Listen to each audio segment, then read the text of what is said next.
जय श्री कृष्णा, राधे राधे। आप सभी कैसे हैं? उम्मीद करता हूं कि सभी अच्छे होंगे, अच्छी तरह से अपनी पढ़ाई कर रहे होंगे। पढ़ाई जीवन की सफलता की कुंजी है, शिक्षा, जिसको आप अनवरत रूप से पढ़ते रहिए, क्योंकि बगैर शिक्षा के जीवन अधूरा है। और ये एक ऐसी चीज़ है कि अगर आपने प्राप्त कर ली और सही तरह से अनुसरण कर लिया तो जीवन आपका सफल हो जाएगा, क्योंकि ये बढ़ती नहीं है। ये जो कोई प्राप्त करता है ये उसी की निजी संपत्ति होती है, जबकि जो पैतृक संपत्ति होती है, जो माँ बाप की संपत्ति होती है, चाहे भाई आप कितने हैं, बहन कितने, सारी की सारी बढ़ जाती है। लेकिन ये जो संपत्ति है ना, ये आपकी पर्सनल संपत्ति है। आपने अच्छी तरह से इसको ग्रहण कर लिया तो आपका जीवन सफल हो जाएगा। और हम उम्मीद करते हैं कि आप अपने जीवन को सफल करें, सार्थक बनाएं। देखिए, अब बात अपनी चल रही थी कि दीर्घ उत्तरीय जो प्रश्न है आपको इम्पोर्टेंट, तो एक डोला मारूरा दुआ के भाव पक्ष का मैंने बताया, और दूसरा क्वेश्चन मैं इसी से संबंधित ले रहा हूँ। थोड़ा सा देख लो कि डोला मारूरा दुआ काव्य में क्या है? विप्रलंब। विप्रलंब श्रृंगार का मार्मिक चित्रण हुआ है। मार्मिक चित्रण हुआ है जो मर्म को छूने वाला है, हृदय को छूने वाला है। अब बात यह है कि विप्रलंब श्रृंगार क्या है, थोड़ा सा ये ध्यान रखना कि विप्रलंब के मतलब से घबराइए मत। विप्रलंब का मतलब क्या होता है? वियोग। ध्यान रखना, वियोग। वियोग जो श्रृंगार है ना, उसी का नाम दूसरा क्या है? विप्रलंब श्रृंगार कहते हैं। किसको? वियोग श्रृंगार को। तो घबराना मत, वियोग आए विप्रलंब आए, बात एक ही है। तो देखिए, ये विप्रलंब श्रृंगार का मार्मिक चित्रण हुआ है। इस कथन की समीक्षा कीजिए। अब आपको उत्तर देना है। तो उत्तर में मैंने पहले भी बताया, अब भी बता रहा हूँ कि सबसे पहले आप जो उत्तर शुरुआत करते हो, वहाँ भूमिका या प्रस्तावना के रूप में आप एक फाउंडेशन, जिसे अपन कहते हैं, कि जो पूछा है कि काव्य में विप्रलंब श्रृंगार का मार्मिक चित्रण हुआ है, तो आपको क्या है? डोला मारूरा दुहा जो कवि कल्लोल के द्वारा रचित है, जो कि एक राजस्थान का प्रेमाख्यान काव्य कहा जाता है, लोक काव्य जातीय काव्य कहा जाता है, जिसमें क्या दिया है? डोला और मारू के प्रेम के विरह वियोग की स्थिति का चित्रण किया है। साथ में मालवणी के भी वियोग की स्थिति का चित्रण हुआ है। तो इस तरह से आपको वो थोड़ी सी 4-5 लाइन में उसका एक आधार तैयार करना है, उसके बाद में ही आपको पॉइंट लिखने हैं। तो इसमें पॉइंट ज़्यादा नहीं है। आप सब पूछा क्या है? विप्रलंब श्रृंगार में मार्मिक चित्रण हुआ है, किसका? वियोग श्रृंगार का। तो वियोग कौन कौन का हुआ है, बस वही चीज़ आपको ध्यान रखनी है। तो सबसे पहले वियोग जो है ना, तो यहाँ आपको पॉइंट सबसे पहले क्या लिखना है? पहला पॉइंट लिखना है आपको मालवणी।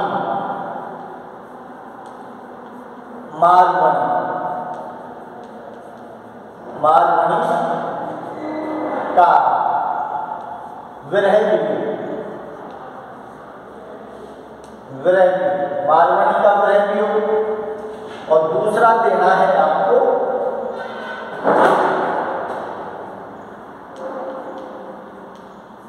ढोला का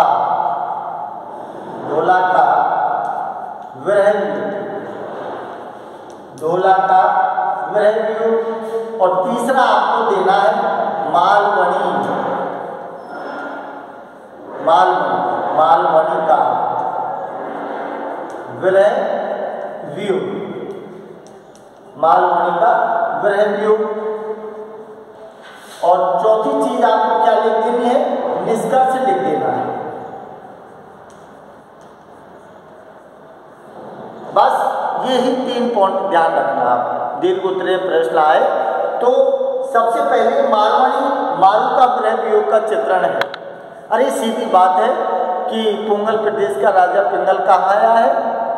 राजा नल, जो कि नरवरगढ़ का राजा है, और वहीं बचपन में ढोला और मारू की शादी हुई है। क्यों? तो यहाँ मारू का विरह वियोग सबसे पहले दिखाना है, क्योंकि चालू में वही हुआ है।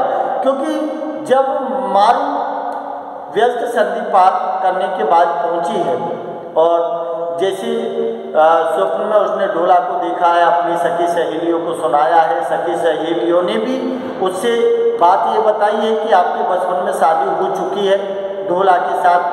तो अब उसमें जो विरह वियोग हुआ है, रात दिन जो ढोला के लिए परेशान है ना, और ढोला अपने ग्रामीण प्रवेश का शब्द है जिसे अपन पति के लिए कहते हैं। तो अब जो पुंगल प्रदेश की राजकुमारी है मारू, वो किस तरह से विरह वियोग झेलती है।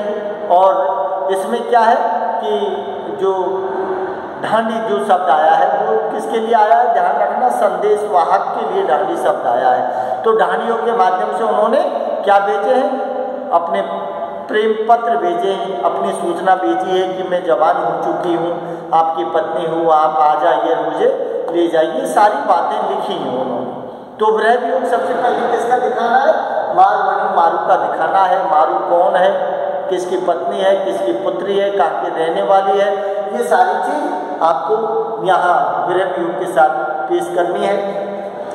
उसके बाद में ढोलू का विरह वियोग दिखाना है ढोला का। ढोला का विरह वियोग कब हुआ है, तो ध्यान रखना कि ढोला की शादी हो चुकी है बचपन में मारू के साथ, लेकिन उसके बाद जब हम उम्र का हुआ और जब राजा पुंगल ने कोई संदेश नहीं भेजा तो राजा नल ने अपने ढोला का नाम क्या है ओरिजिनल, साले कुमार की शादी कहाँ से कर ली, मालव प्रदेश की राजकुमारी मालवणी से कर ली। और मालवणी से जब शादी हो गई तो अपने श्रृंगार रस में डूब गए। कौन, ढोला और मालवणी। तो उसको तो पता ही नहीं था ढोला को मेरी शादी हो गई, लेकिन अब जो नई नवोड़ा पत्नी आई है मालवणी, उसके प्रेम और श्रृंगार में वो डूब गया और दुनिया की जो अपनी जो कह सकते हैं कि जीवन का जो आनंद है वो भोगते हुए जीवन जी रहा था। लेकिन जिस तरह से मालवणी ने जो संदेशवाहक भेजा है, जो प्रेम की गाथा ढांडी ने जो बताई है, जब उसको पता लगा है कि मेरी शादी बचपन में हो चुकी है, वो पुंगल प्रदेश की राजकुमारी है, तो बस यहीं से ढोला का विरह वियोग चालू हुआ है।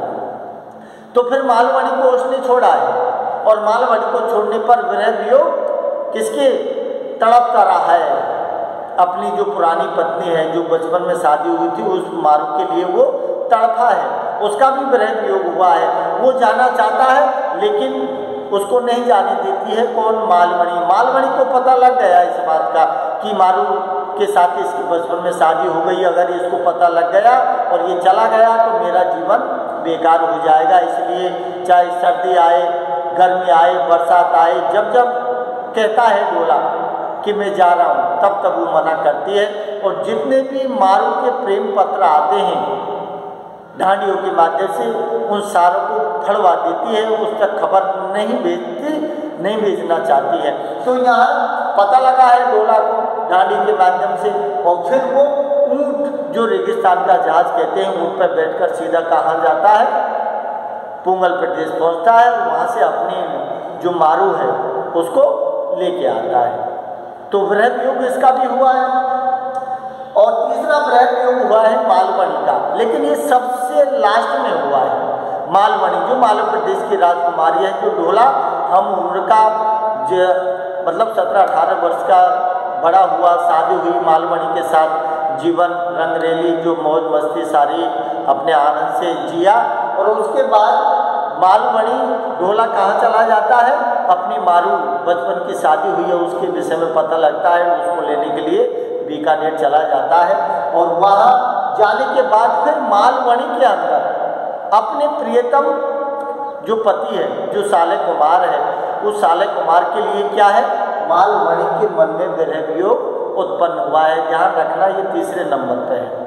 तो ये तीन ही पॉइंट आएंगे इसमें। मार्मिक विप्रलंब आता है तो तीन ही पॉइंट रखना है, जिसमें मारू का विरह वियोग रखना है, ढोला का विरह वियोग रखना है और मालवणी का विरह वियोग लिखना है। उसके बाद में आपको निष्कर्ष लिखना है। तो ये सारी राम कहानी आप थोड़ा सा जो है उनको मैंने पाठ पढ़ाए हैं, वहाँ भी कथा बताई है, तो आप उन वीडियो में भी देख सकते हो।